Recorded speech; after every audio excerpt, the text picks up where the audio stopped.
This is Musical Talk. Musical Talk. The UK's independent musical theatre podcast.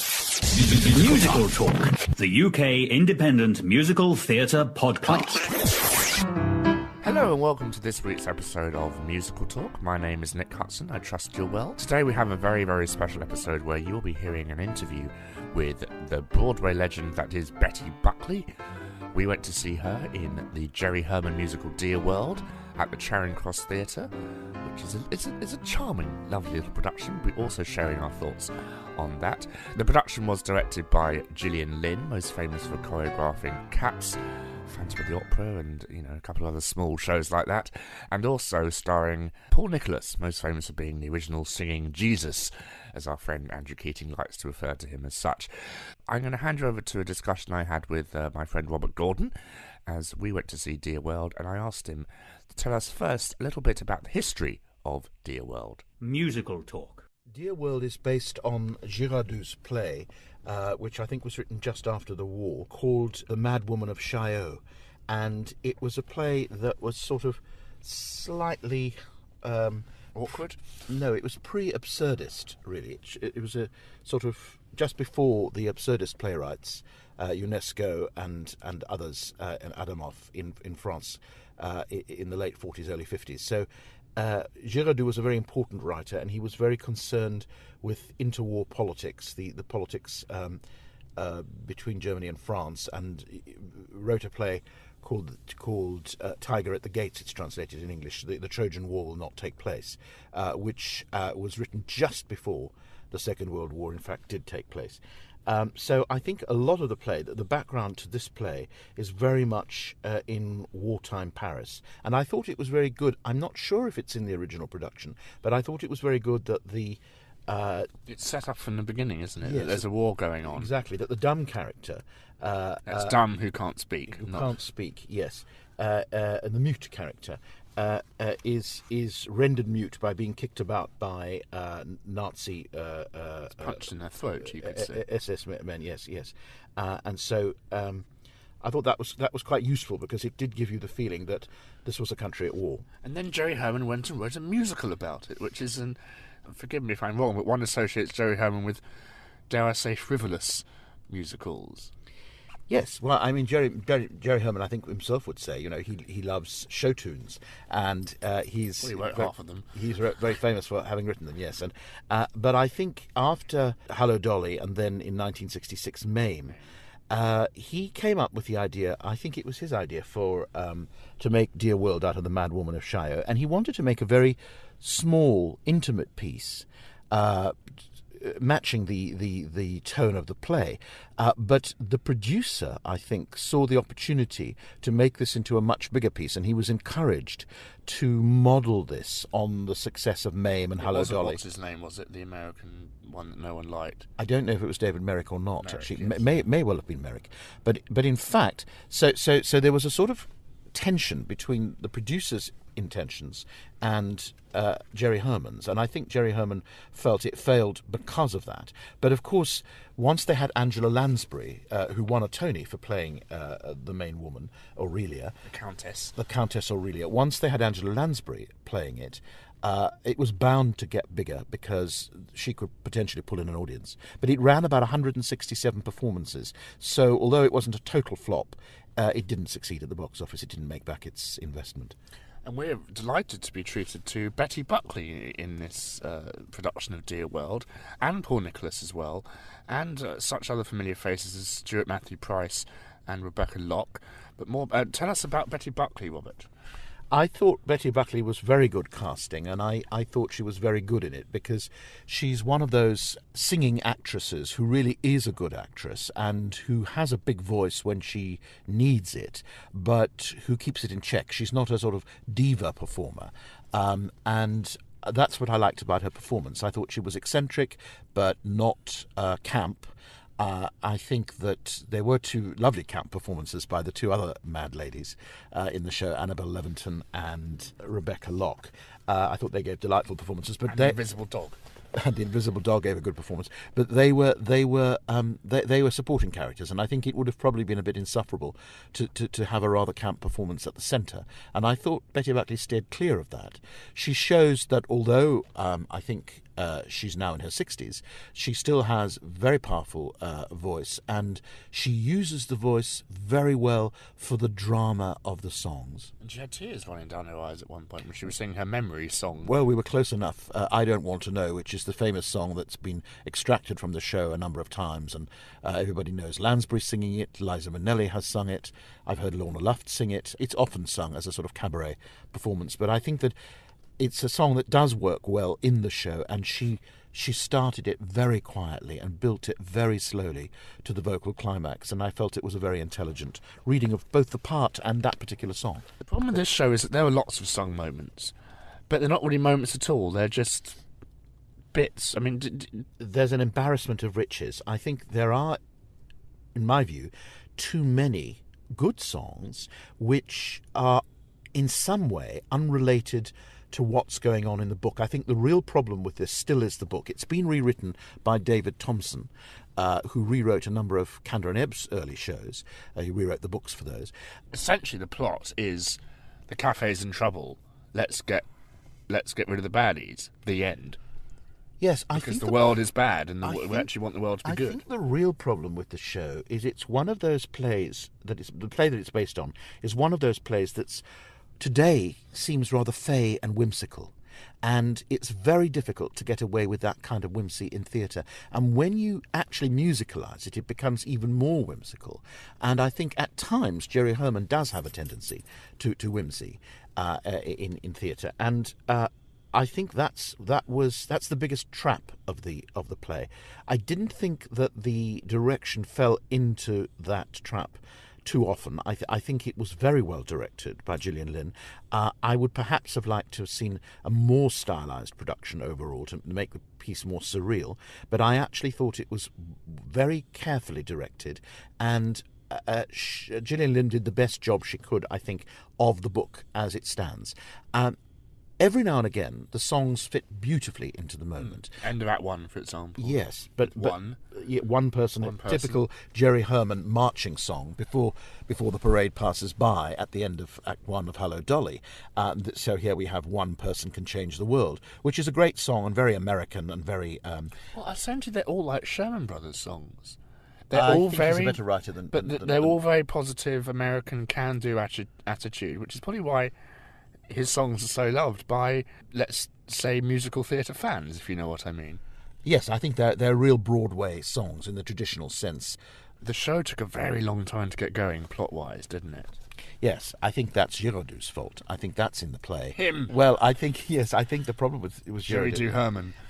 Well, yes, but I think that the authors still, even with a rewrite, haven't managed in a sense to motivate the plot powerfully enough. I think there is enough potentially in the plot for us to get interested, but I think the most complicated plot moments are all narrated and they're happening off stage, so we're not quite sure what to expect. You said earlier that in the second half you didn't really quite know what was going on, and it was because so much of it was sort of talked about and not really in any way shown on stage or built in to the tension of the plot.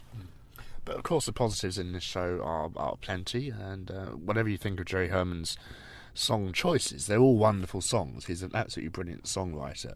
And I have to give special mention to Sarah Travers and her new orchestrations. And we've had Sarah Travers on the podcast before. She got a wonderful sound out of only sort of 7 or 8 players in the orchestra.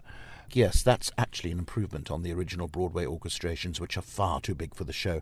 The orchestrations on the Broadway album, the original cast album, sound like Mame, and it's excessive in relation to the show.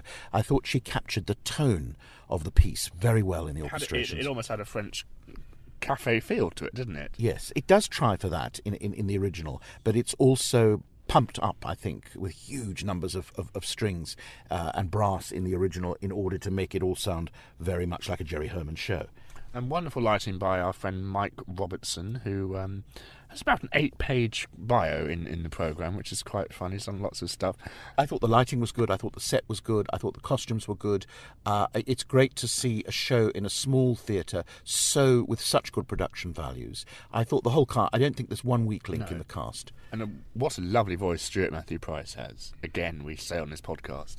Yes, he has a beautiful voice. I noticed him first in Sweet Smell of Success at the Arcola, and I'm sorry he didn't have more to sing in this show. And now is the moment you've all been waiting for, where I'm going to hand you over to the interview that Robert and I did with the beautiful Betty Buckley at the beautiful One Aldwych Hotel, funnily enough, in London's Aldwych. It's a great privilege to meet you. It's great to meet you, Robert. Thank you. Lovely to have seen the show. We saw the show last Tuesday and really enjoyed it very much. I'm so glad. Love to talk more about the show in particular, but first of all, perhaps something about yourself. And I mean, you've played in London often, and I'm interested, having looked at your biography, to see that in fact your first show was Promises in London. Right. I did 1776 for 7 months in New York City. I moved there from when I was 21 from Fort Worth, Texas, and got my first Broadway show my first day in the city, which was a major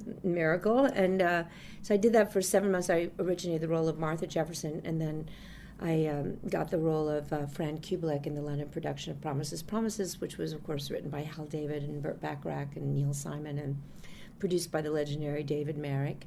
And that was very exciting. I was 22 years old, and it was my first time that far from home, certainly, and starring in a beautiful musical in the West End at the Prince of Wales Theatre. It was a great, great year. I was nominated for an Evening Standard Award, and at the Evening Standard sat at lunch next to Laurence Olivier, which was quite delightful. And another occasion, Dudley Moore and Robert Mitchum, and took me to lunch, and it was just all very, very exciting time. But then I did Sunset Boulevard in my mid-40s at the Adelphi Theatre for Andrew Lloyd Webber, which was, again, a divine year.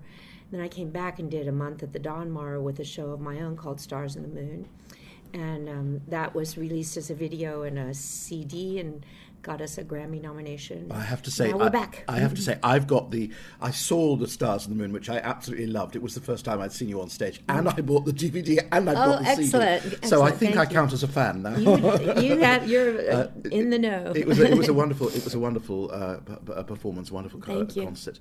And I think that's what I so much have loved about you as a performer is that I always think there are some people who do musicals who are kind of musical theatre divas who have wonderful voices, and they do it, and they're very powerful, but they're more sort of your Ethel Merman type of performer rather than really actors who sing. And I think you're such a wonderful actress, and you have a long career as an actress in television and film, but you're a wonderful singer as well, and people know you as a singer, but there's nothing of the diva about you. I say that you're so kind. In the Thank nicest you. way, that Thank you are a singing actress, and those of us who are really interested in musical theatre as a serious art form, I think, look to people like you to set the example. And I thought thank you, Robert. Thank you so much. That was what was so wonderful about Dear World. That's what I loved about Dear World was it was like a cabaret performance from you, because really Julian Lynn won't like that. What I mean by that, it's such an intimate venue. It's intimate, yes. And to see the tears falling down your eyes, you wouldn't get that in the London Palladium or any other.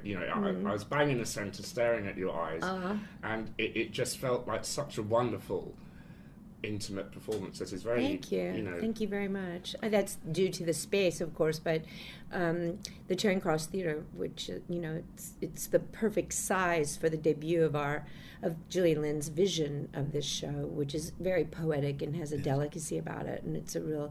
I feel it's like a moving art piece. It's living art, if you will, unlike any other musical that I've been a part of.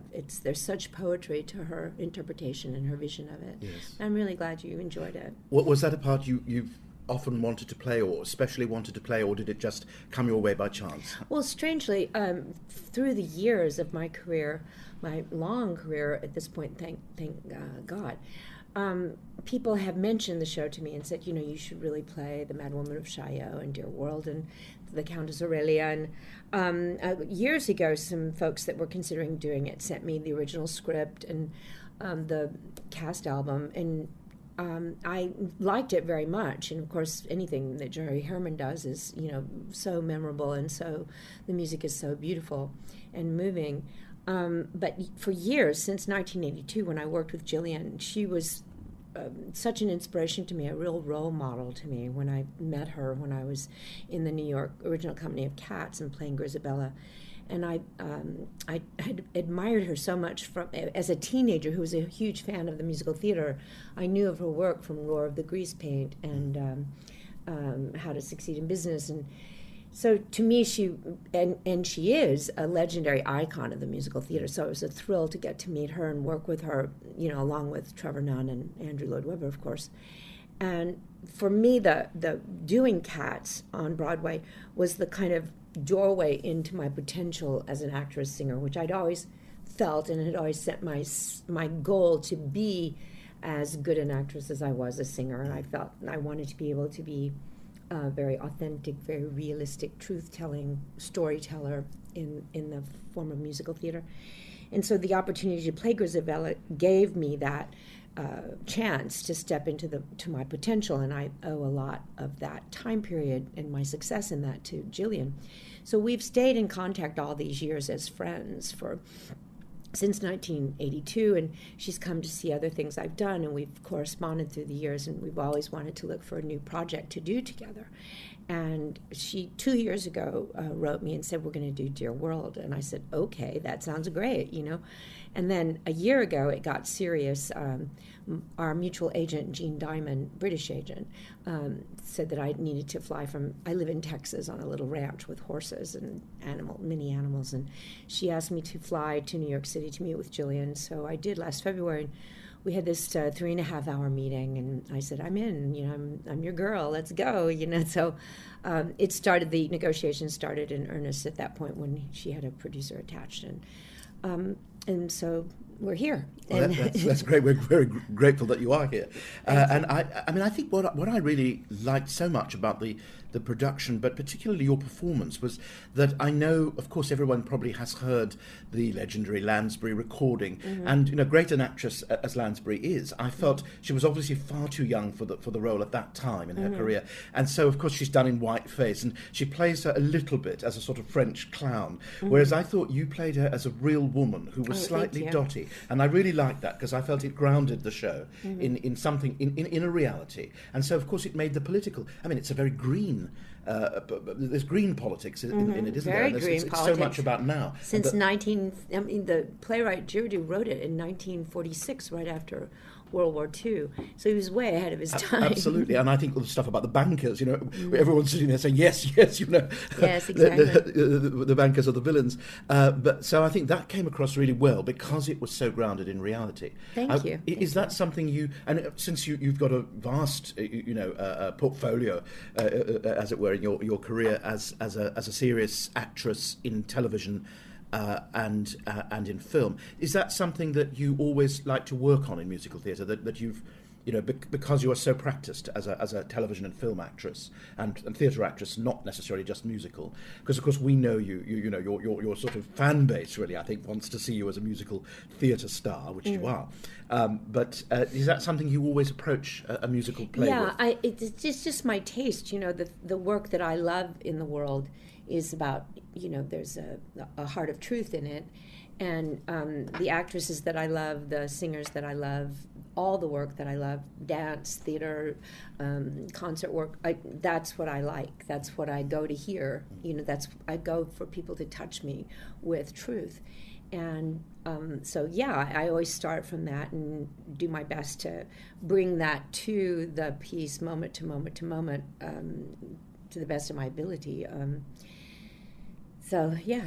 committed to that. I mean, I think that's a great approach, because it seems to me something like this, if you played the part too whimsically or in too much of a stylized way, we wouldn't get the sort of earthy humour that there is. Too much in a which kind of way? In a whimsical way, Use another word too. Stylized or stylized. Stylized.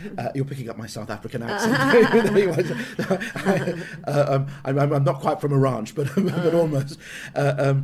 No, that it's a because it often is done. I think. I mean, the original play, in quite a stylized way. And I thought that what was good about this was we started to laugh.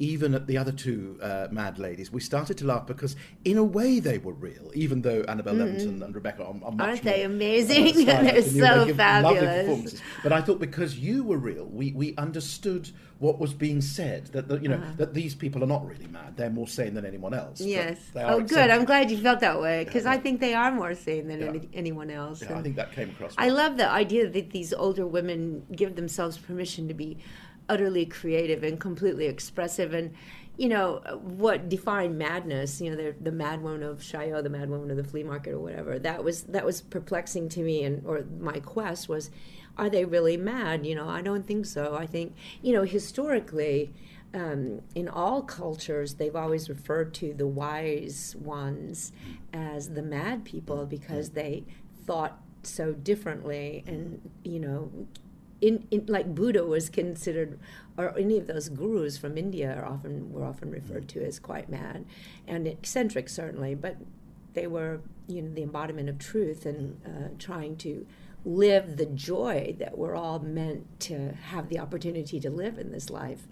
And that's what I love about Countess Aurelia. She's a very joyful being, and she's committed to that optimism no matter what, in a world that's asking her to think differently. Yes, I think that's what's interesting, and that's what makes it so typically, on the one hand, a Jerry Herman musical, but also unusual for Jerry Herman, that in that it's not Hello Dolly, it's not Mame, it's not a farce with a very strong central character. It's a play with a very strong central woman, which he so often writes, but that it's got his sort of humour and his sense of that women are powerful and that women can be powerful. And I thought, well, you've talked about Gillian Lynne, and there you are, all powerful women. Yeah, in she's the production. amazing. She's turning 87 this week. Isn't it amazing? Yes. Every day in rehearsal, I just sat and watched her with awe.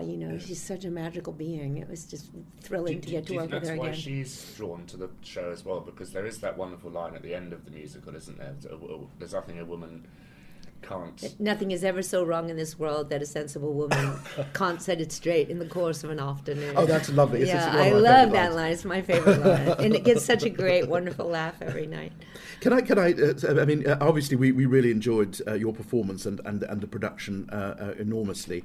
And just to switch a little bit to some sort of maybe an anecdote for your fans, everybody knows that you were perhaps infamously in the original New York production of Carrie, which is now becoming legendary in a different kind of way. Yes, it's been that legendary for a while now since we closed, I think. But you were also in the original movie, which I think a lot of people don't realise. Oh, really? And I wonder how you felt about the differences. I mean, because you must have had some perspective on the film when you were in it as a very young performer, and then coming to that strange well, it was a great film, and it was an opportunity for 7 of us to make our major feature film debuts.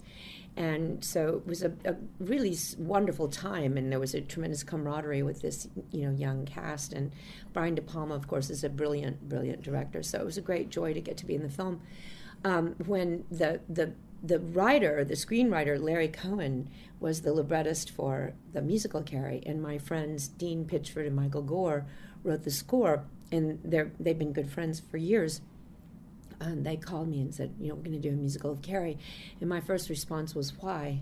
And they were like, no, you don't get it. It's going to be great, And I said, okay, if you guys think so. And they said, and we want you to play Margaret. So it was an interesting journey. So we started negotiating and then couldn't come to terms. And then they came to London with Barbara Cook, and that production was sorely attacked. It was like this huge...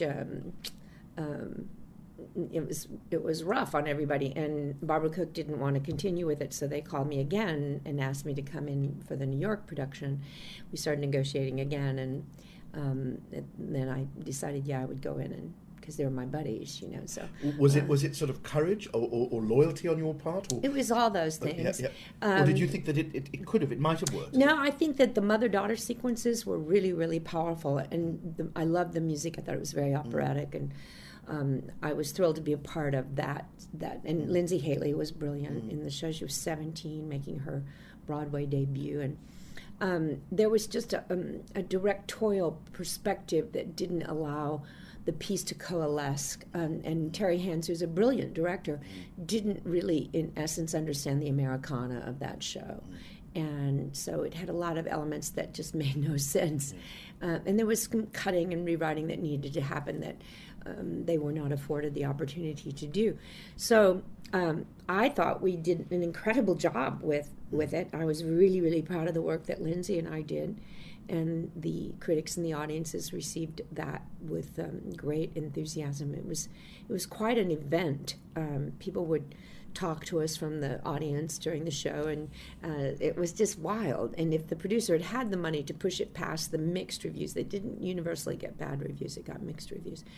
I think we could have run, and it would have become one of those real event musicals. And the score still has a cult following, doesn't it? I mean, it totally does. There's a huge following CD, to it. yes. And then, of course, they redid it this year off Broadway and got some nice responses. And so now it's being done in every high school you can imagine, everywhere. It's interesting, isn't it? Because you've been associated with some huge successes, like Cats, which have been both critical and commercial successes. But you've also been quite adventurous, I think, in your choices. In that, as far as Broadway theatre is concerned, you've done shows that either like Carrie that didn't really succeed commercially, or like Sunset Boulevard, which should have succeeded hugely, because I think it's Lord Webber's... did succeed hugely. But apparently they lost money, I think, because of this. No, they didn't. No, is that just a no? They made a lot. Story? Okay. Yeah. Okay. Well, that was a huge success. I won't cry for Andrew Lord Webber. I can't believe the gossip about that show, because it was like jam-packed all the time. Well, I was about to say I saw the original. It was a very expensive show, but yes. It really. But he closed it and then had to reopen it again. That was here in London. But that was with the cast that I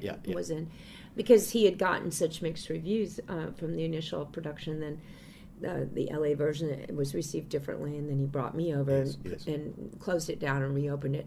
It was a huge hit. Well, I think... And then I went to New York and did another year there. I think that you were probably the best, you gave the best interpretation of the role. Well, I really did. Thanks. I loved it. And I've seen three people in it. I won't say who the others were, but I don't think we really compare it, because every lady is really different in that part. And which just was exciting, It was like that kind of the circus of the supposed competitive divas, which certainly isn't true. No. But that was the scuttlebutt, and that was the press around it, and it was a very exciting time period and a divine 2 years in my life. Oh, that's nice to hear. Working for Andrew Lloyd Webber is just bliss. Really? Oh, I mean, because it really is. I think it's his best work. I love that I think it's show. a wonderful show, and I think it's very unfairly treated. I don't think neither London nor Broadway critics are kind about Lloyd Webber, but I think if you see the range of what he's done, you may not like everything. He's amazing, and somebody posted on my Facebook page recently a pirate copy of the New York production that I was in Sunset, and had that removed. Had that removed. No, I was fascinated to watch it, and I just saw like the first 15 minutes or something, 10 minutes, I guess. And it was just fantastic. I was just like, oh my God, this show, and the intricacy of it, the complexity of it, the beauty of it, the spectacle of it.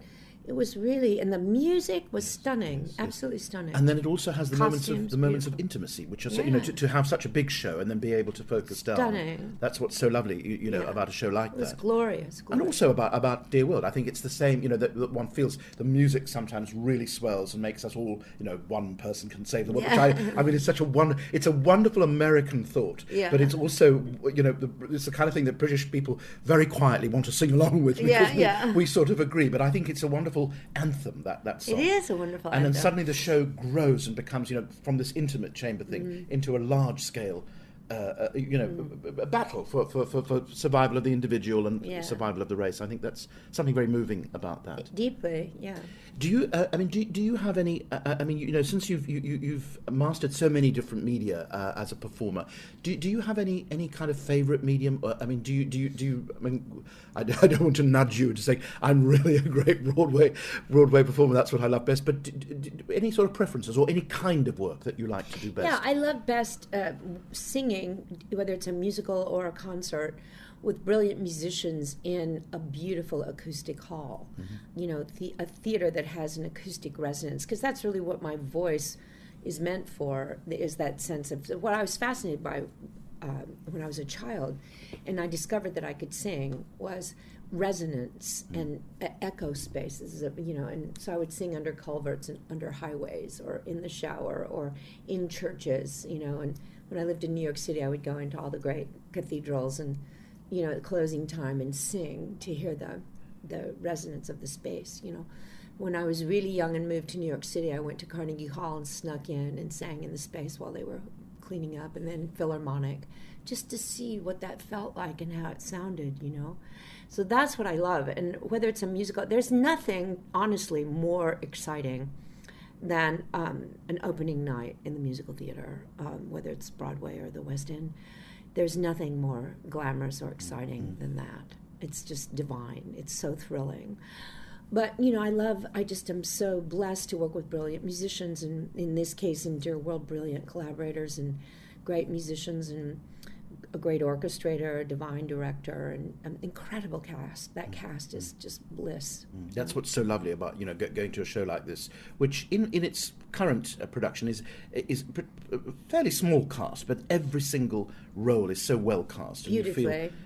Cast, it works so well because of that. Yeah, she took months and months to cast it, Gillian did. Yes. And there are people in it, there's not, everyone besides being brilliantly talented is so sweethearted. There's just a very loving heart at the center of that production, which is Gillian's, and then the rest of us have, followed from that. And of course, Jerry Herman. But it's a beautiful experience, and I feel so blessed to be able to still do this. It's a great gift. Has in my Jerry life. Herman seen it, or will he? No, will he has a lot of health issues, and so he. Yeah. We were all hopeful that perhaps he could fly here and see it, but it doesn't look like. But he knows about he knows about it now. Yeah. Oh yeah, yeah. He and Gillian met many times, and he gave her his blessing to for carte blanche to do what she wanted to do with it. Was this the first time you'd worked with Paul Nicholas? Yes. Yeah. And Gillian wrote me about him and said he was the original Rum Tum Tugger. And so my assistant Kathy Briganti and I looked him up on YouTube and saw all of his old pop videos, and then we would come in to rehearsal. Isn't that singing wonderful that you probably know exactly what he did because you were in the production in New York? It was genius. He's so funny. He's another thing that really interests me about your career is that I notice in your biography that you have been teaching for almost your entire career. You've actually taught singing and music, and you played. Of course, I remember you from Oz. I loved Oz, and I remember you as the teacher in Oz, weren't you? And so, is teaching something that? How did you come to that? Was it always something you wanted to do? Everything I know how to do well, I learned from great teachers. Everything, and I've studied for years and years with some of the best teachers in the world, and I've just always felt like it's my obligation, my responsibility to pass the tools along. Because, the tools are why my work is successful, and they can be learned and they can be, utilized very practically and assist everybody. So that's, I think, my responsibility is to help share those. And you also have the most incredible speaking voice, if you don't mind me saying it. And I noticed you won an Emmy for an audiobook. Now, personally, I love audiobooks, but I've never met anyone who doesn't before. So a question I have is what's the process of recording an audiobook? Because you never hear the page turns. Oh, good. Do you memorize it? Or No. Do you read it loads of times? You read it. Then it's edited? Or yes. Who has the power as to how it's directed? Is it you or the director and the engineer, but it's just you in a studio with a director and an engineer, and you stop talking on the page turns, and it doesn't take that long, and it's really fun. I've done several of them. We actually got a Grammy nomination for The Diary of Adam and Eve, but yeah, it's just a pleasure. I love doing audiobooks. I've done several. I forget what was the name of the book, but it was a pop novel that had a lot of sex scenes, and I was like I was really nervous to do that one, and my producer was like, "Just go for it," and I was like, "Okay." That's what you call a page turner. That was particularly fun. But I was also really proud of a book by Larry McMurtry called Buffalo Gals. That was a Buffalo Gal or something like that.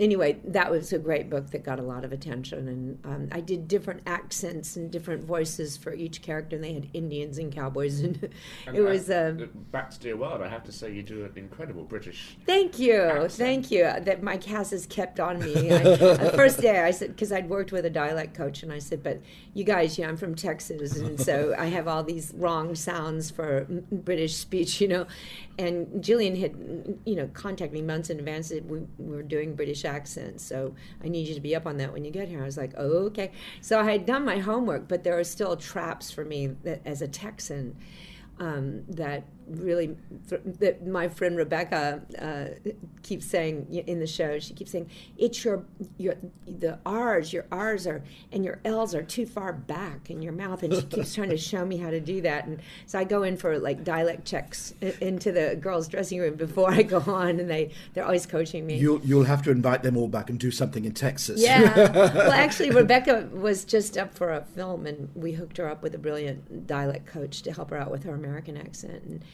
so, but yeah, it's something I have to stay really up on, because the other night, something happened, and then it was just, we were all like askew in the Mad Woman Park scene in Park Colombe, excuse me, and I said the word, I have to say the word dancing, beware, he'll make you put on black riding boots while he dances the can around you while singing God knows what filth at the top of his voice. And so I have to be really careful with that one, because it has dancing and then can, yes, right? Yes. So the two yes. A sounds, which we would say in North Texas, we'd say dancing the can. So I have to be so thoughtful about that every night. And the one changes, but the other doesn't. Yes. So I get to that point every night, and I'm like, dancing the can. And so that night, for some reason, everything was just screwy. I was all weird. So I said, dancing the can, and my castmates looked at me. Annabelle and Rebecca were just like, you are such a nutcase. and Gillian was in the back of the house, and she was like, no, she didn't just correct herself on stage. And then my friends from the show told me the next day that they had friends there that night that said, we thought she was British until she said dancing. So I was like, oh, bummer. I have to say, a friend of mine was in that night as well, and he pointed out that you said the word in both accents, which was... That was the night. Oh, no, that was the night you were there. No. Not the night we were there. It was a Friday night, wasn't it? It was a Wednesday night that happened. No, I don't remember what night, but they it all was blended just like, oh, God, I was so embarrassed. I walked off stage. I was like, no, I did not do that. You are sort of many-time award winner in various kinds of awards, and a huge number of nominations for almost everything you've done, actually, on Broadway and in London. Lovely that you were first, that's a nice story about the Evening Standard Award when you were so sweet, young. Yeah. Because it doesn't sound like a Tony, but of course in those days especially, it was very prestigious. Really excited. Because it was the only one in London, I think. It was the equivalent to the Tonys here. Really. There was a great glamorous luncheon. Yes. But you've recently been inducted into the Theatre Hall of Fame. I mean, just a few weeks ago. Was that fun? I mean, what do they do? Well, I was really excited. I found out last fall, and then I knew I'd be working during the induction ceremony, which was January 28th, and I was hopeful that I could fly over for the day and come back. And you're supposed to ask a friend to be your presenter. So I asked Ellen Burstyn to be my presenter. And then the producer was like, when will you know? When will you know? Well, I got sick in the first week of rehearsal and was out for quite a few rehearsals right at the very beginning. I had this horrible, horrible cough. And so I was playing catch-up after I got well through the whole rehearsal process. And so the ceremony on the 28th was exactly, was less than a week from when we started previews. So I just couldn't go. I couldn't go. So I asked Ellen if she would still be she was already set to be my presenter, if she would receive the medallion for me as well. And she sent me photographs. And friends that were there at the ceremony said she really was wonderful and brought my spirit into the room, which was so kind of her. And she's a great friend, but she's going to come to London, I think, and see Dear World, and we're going to get together to have our own private induction ceremony. You should have a presentation at the end of one of the shows. That'd be cool. That'd be really cool. I think British people like that sort of thing, don't they? That'd be lovely. We pretend that we're not, sentimental, but I think we're terribly sentimental. A question I like to ask a lot of American guests on our show is, how do you find, because you've obviously performed both in London and on Broadway, is there a cultural difference between the theatre goers? Oh yeah, big cultural difference. The humor, our sense of humor and the British sense of humor are a little different. I couldn't exactly describe to you what that is. I've been trying to put my finger on it for a number of years, and I can't really. I don't have a definition system to define what the differences are. But for example, in Sunset Boulevard, the laughs came in very different places in London than they did on Broadway. But the audiences are equally enthusiastic. There's a real passion, of course, for theatre here, as there is on Broadway. I'm glad, personally, to find that British audiences are less reserved than they used to be in expressing their enthusiasm, because I always think, if it's a live performance, the actors enjoy the response, but the audience enjoys responding. It gives us something to show our enthusiasm. Our show it's peculiar, Dear World. It's like I was thinking before our interview today how I would describe it, and it's like a wild ride. And you have to be willing, as an audience, member, to go on the ride with us and to take it on its own terms, or you won't have as much fun as you could have. Yes. And so when the audiences that we have received thus far, and we've only been running for 2 weeks, week of previews, and then we opened last week.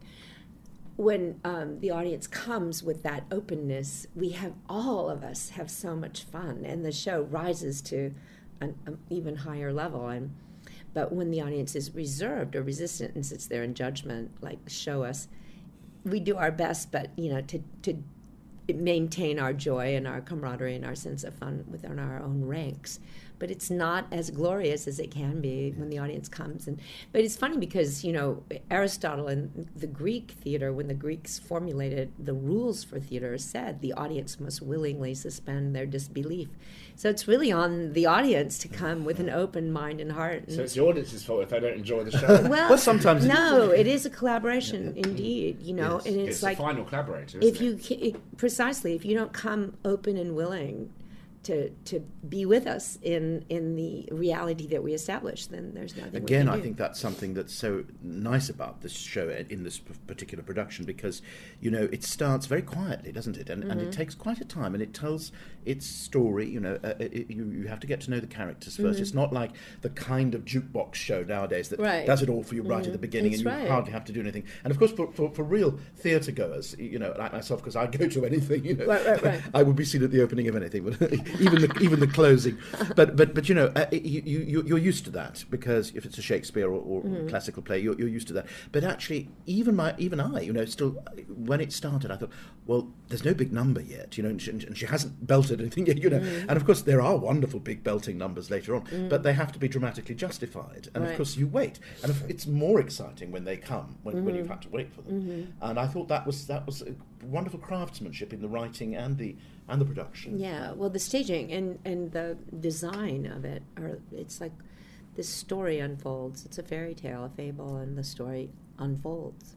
You've done almost everything that an actress can do in musical theatre and in film and television. So many different things. I wonder if there's still something you'd like to do, some particular part you'd like to play, or some kind of theatre that you feel you haven't had the opportunity to. We're calling all producers here who are going to listen to this podcast and say, "Oh, great! I've always wanted to work at the National, quite frankly. Really? Yeah, Yes. I would look. I just think they do such beautiful artistic work there.